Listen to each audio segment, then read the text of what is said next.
those vegan guys. Thank you. Hello, my loves. Now, today I've read something, and that something has put a bit of a bee in my bonnet. So I've taken my bonnet off, let the bee run free, and I would like to share with you an article in The Grocer, written by Joanna Blithman.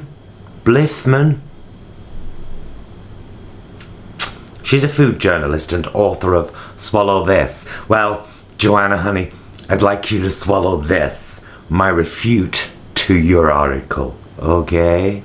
But first I'm going to read you her article. She says, I've had a go at rewriting Tesco's "Daddy, I don't want to eat meat anymore" advert, says Blithman, whatever she's called. She goes on to say, unlike Greta Thunberg, I believe parents should tell their children what to do, not the other way around. So, though I'm no scriptwriter, I've had a go at rewriting Tesco's "Daddy, I don't want to eat meat anymore" advert as follows. In speech marks. Darling, here's why we're not going to do that. You want to grow up to be a healthy and maybe have babies of your own? Well, meat gives you the protein, vitamins and amino acids to do that. You won't get that important nutrition otherwise, and that wouldn't be good for you or your baby. The only other way to prevent that would be for you to swallow pills every day. You don't fancy that, do you? In brackets, child shakes head. I know you don't want to be mean to animals, but most cows, sheep, deer, goats, pigs and chickens wouldn't be alive in the first place if no one wanted to eat them. All the little animals like mice and worms that live in fields are best friends with the bigger animals that we eat. Together they create a lovely world for all the busy bees that pollinate our crops.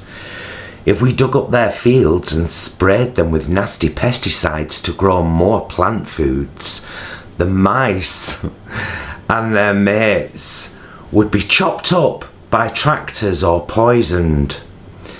The bees would die, and the gas released from digging up the grass would make our planet even hotter. Her father would then reassure her, honestly, in brackets, that the family only buys meat that comes from contented grass-fed or organic animals that had a nice life until they were killed. I bet most murder victims have a nice life until they are killed. Then he'd send his would-be vegan off to play to do her own work, so she'd develop a hearty appetite while he cooked dinner.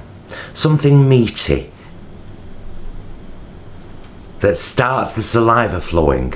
Roast lamb, cauliflower cheese and crisp bacon.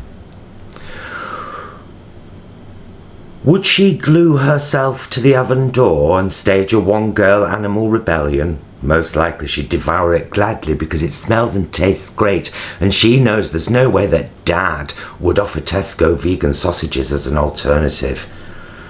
It's a parent's job to safeguard their children's long-term welfare, not cave in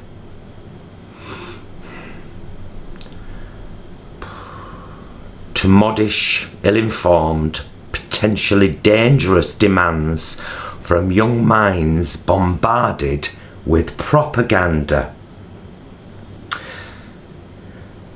Joanna, darling, this is the biggest bucket of shit and propaganda I ever read in my life. Honey, I ever read in my life. This is terrible.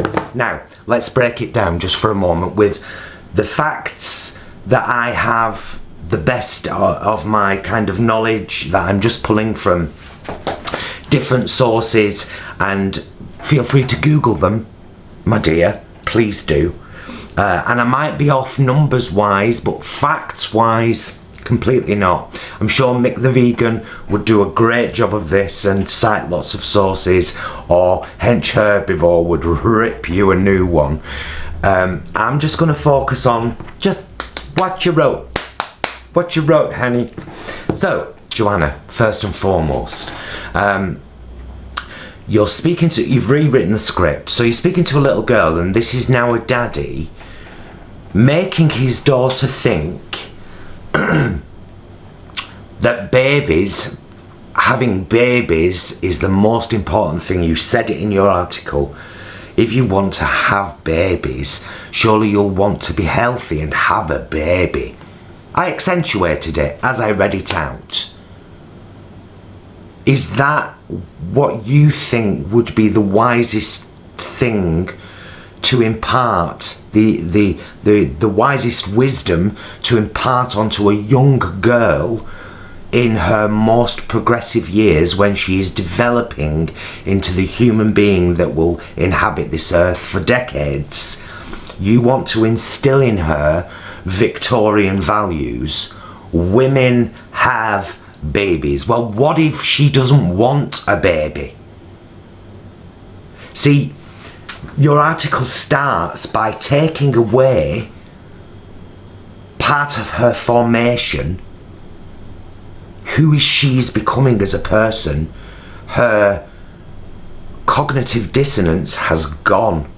She's now realizing that what you call tasty meat is a part of an animal that screamed and suffered and was force bred to get onto her plate. You're going to take that away from her and tell her that the cows were massaged before they died, so it's all good, and you need to focus on having babies. Joanna, that is pathetic. Absolutely pathetic. And as a woman, I cannot believe that that's where you went in the first part of your article. So it was already disgusting. But let's continue. So if we stopped force breeding animals, you do understand that's what happens, don't you, with many if not most animals, but let's just take you through the cows. Okay, so they usually have one bull, the stud. They put him onto something that is horrifically cold. I'm sure they call it the rape rack. In a mounted position, while somebody uses a tool to get him off so that they can collect the junk he's gonna spurt. Then they go, or is it these ones that are called rape racks, comically, by the people who, you know, work in these environments, where all the cows are tied up and they all get a little squirt against their will. They're tied up, they can't move. Then if they get pregnant, they carry for 9 months, just like a human being does. When they have the baby, with the exact same maternal instincts as any living creature on earth, it's taken away so that humans who don't need the milk can drink the milk. And the male calf is most likely going to end up as veal. Veal only exists because of the dairy industry. The female calf will be fed a weak substitute for her mother's milk until she builds up, and then she's straight onto the rack where her mother was. Often for 3 or 4 years in a row, 3 or 4 babies in a row, constantly, the same process. Forced pregnancy, baby taken away, carry for 9 months, baby taken away, milked until able to get pregnant again, then squirted. That's just cows. The approximate figures are that there are 56 billion land animals killed on Earth every year. 56 billion land animals. Now, that's what, almost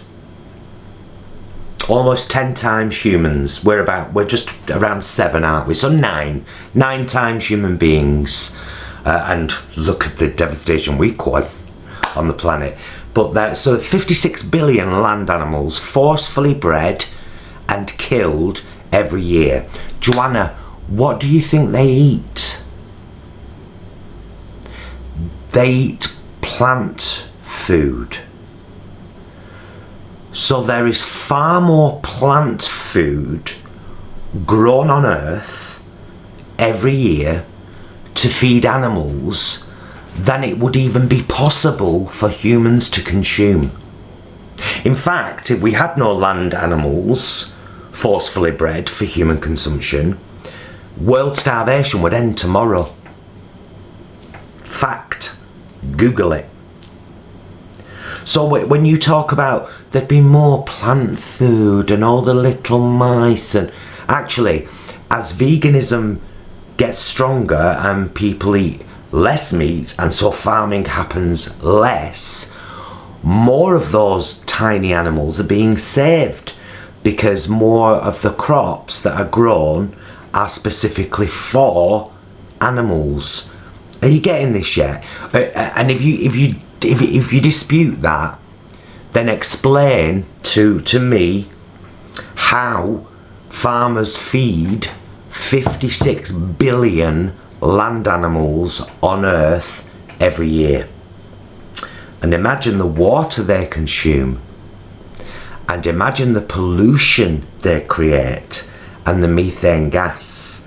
So before you start trying to fill a child's head, in fact, Joanna, I hope you don't have children, because if that you've rewritten is a realistic view into your mind, I would pity your children. If you would fill your kid's head with garbage like that bunch of crap you just wrote there, rather than promoting that compassion, that awareness, that humanity, that acknowledgement that we don't need to do this. And also, for the record, you don't need to eat pills every day. Any vegan that eats a good, balanced vegan diet might take the occasional supplement like a B12, but doesn't necessarily need to. Just have a bit of Marmite. You know, oh, and by the way, B12, which is obviously what you're inferring, because that's what most people do. Where'd you get your protein? Protein comes from plants. Animals are the middlemen. And where'd you get your B12? From plants, particularly not washed so well.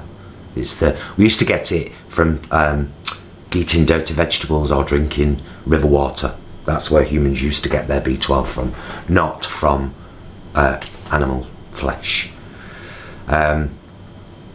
So yeah, was there any other point I wanted to cover before I end this video? Most of you that subscribe to the channel will know that this is not like me at all, but this today, this put a fire in me, honey. And yeah, really bothered me.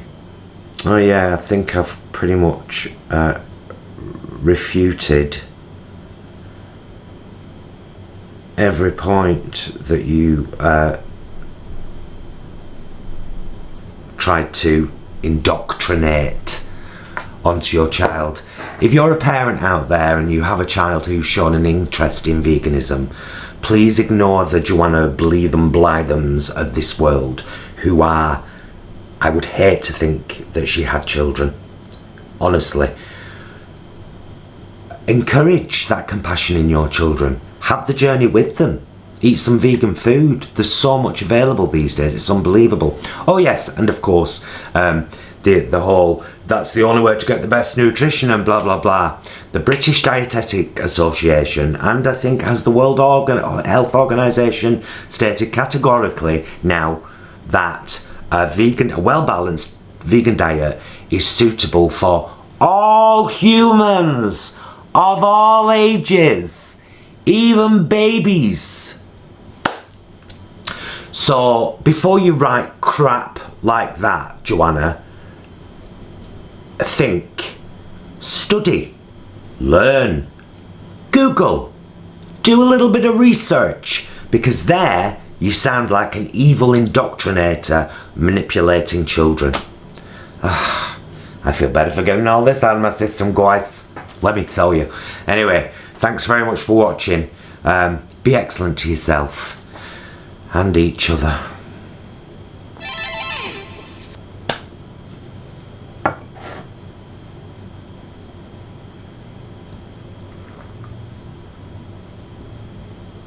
Just saying.